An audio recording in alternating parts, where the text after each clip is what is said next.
Hi, welcome to our channel. Today I'll be unboxing this Blast Arrow Black Special.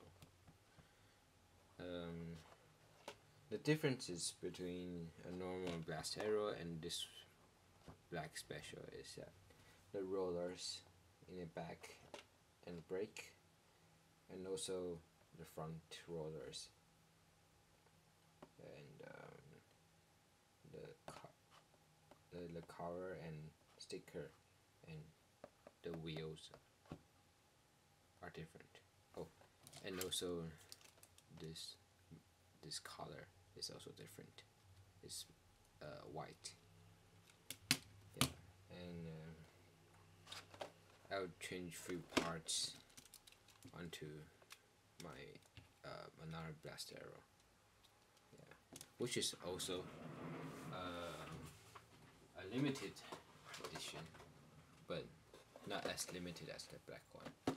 This is aluminum Blast Arrow, metallic Blast Arrow. It looks great. It looks great. Green cover is on it will be like this. You can see it fits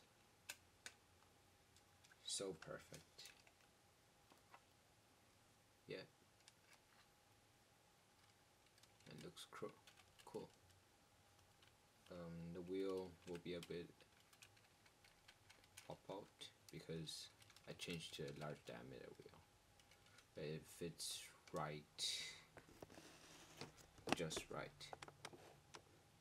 See?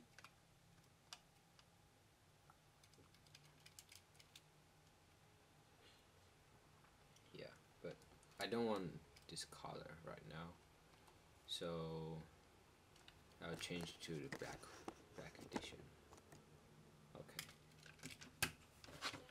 let's unbox it.